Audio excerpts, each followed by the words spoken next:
Welcome to the All About English podcast. I'm James. And I'm Grace. This is the place to grow your English skills, no matter what level. Be sure to subscribe and hit the bell notification so you never miss an episode. We post daily. You don't want to miss out. Okay, so public schools in the U.S., let's just start with the fact that they're both free and mandatory for kids. I mean, that's like wild to me. Not every country works that way, you know? Exactly. In the U.S., public schools are available to all kids, no matter what. Doesn't matter your background, your religion, anything. And yeah, depending on the state you're in, it's required for kids to attend from, early childhood all the way through their teens. Pretty inclusive system overall. Yeah, but here's the catch, right? There are 4 different levels to navigate, like preschool, elementary, middle, and high school. That feels like a long journey when you break it down like that. It does, but each level has a specific purpose, which kind of makes it manageable. Preschool, for example, is optional. It's really just setting the foundation for learning, mostly for kids aged 3 to 5. But then you move into elementary school where the real structured learning begins. All right, so elementary school kicks it off with kindergarten at age 5. Yeah? Exactly. And it continues through either the 5th or 6th grade, depending on the school district. After that, you hit middle school, typically ages 12 to 14 or so, and then finally high school, which goes all the way through senior year when you're about 18. Whew, okay, that's a lot. But I noticed most kids in the same grade aren't always the exact same age. Why is that? Good question. Well, there are a few reasons. Some kids start school later, others might transfer between schools, and a few might repeat a grade if needed. So while everyone's usually around the same age, there can be slight differences. That's interesting. Also, wasn't it really surprising to you that boys and girls attend the same schools and classes together? I mean, apparently it's always been like that here. Yeah, that's been the norm for public schools in the U.S. for a long time. And by law, public schools also can't have any religious affiliation, which keeps things neutral for everyone.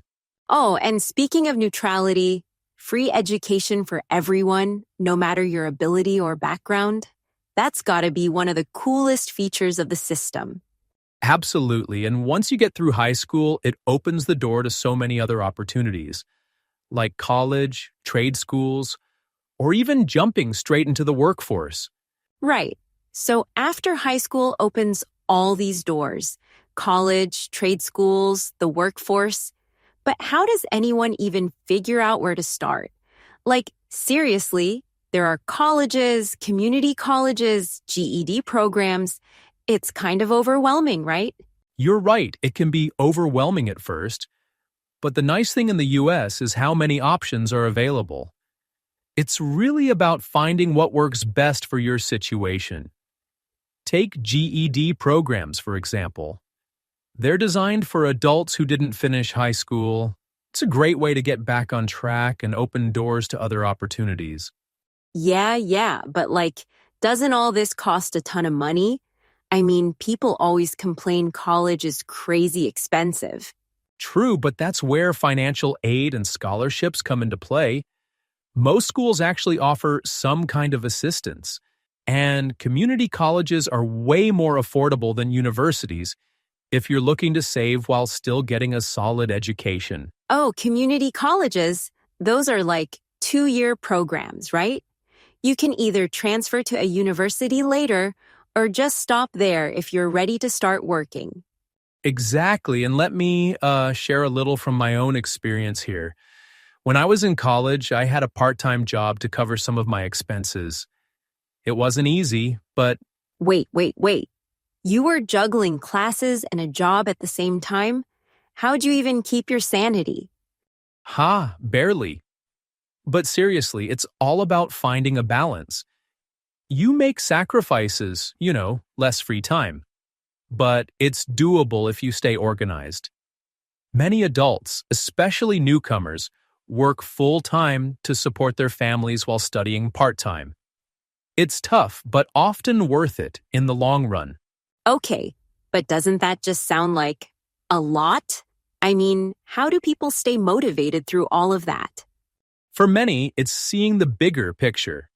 A better job, more opportunities. It's that goal that keeps you going. Plus, the flexibility of programs here can help.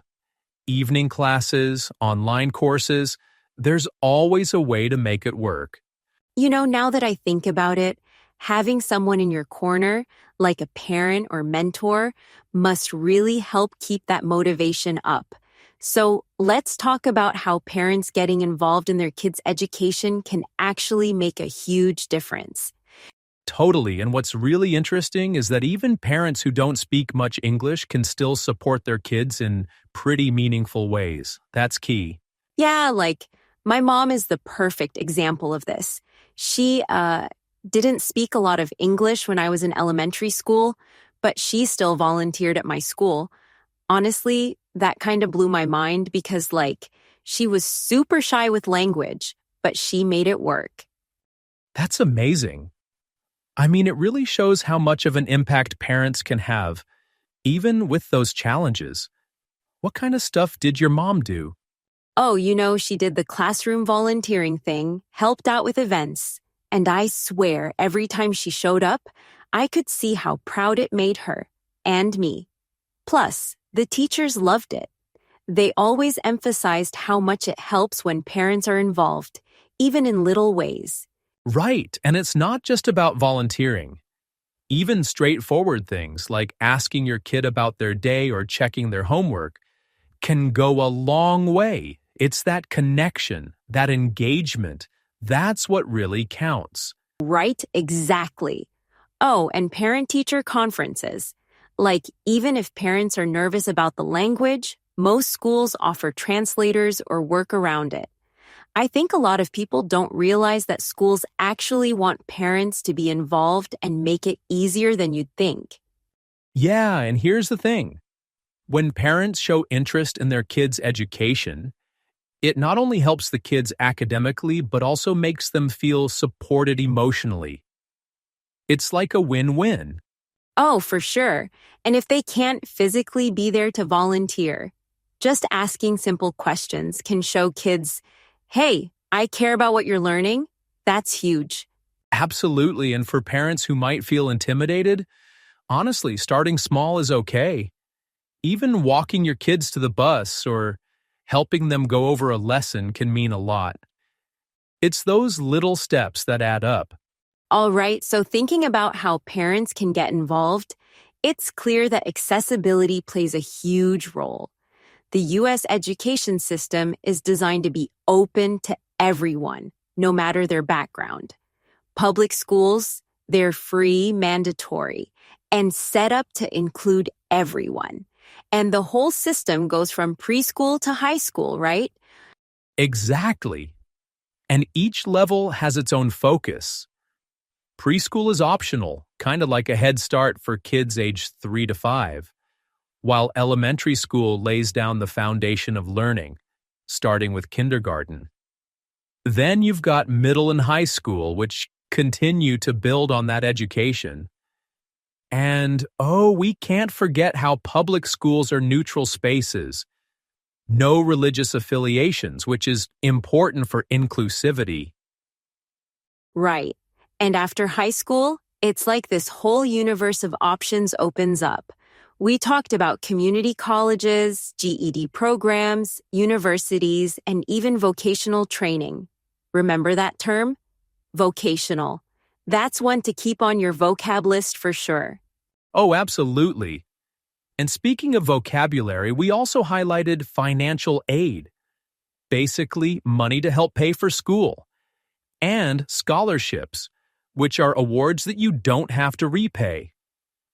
Those terms are super important for understanding how people afford higher education in the U.S. Totally. And it's wild how flexible adult education can be, right? Like working full-time while studying part-time.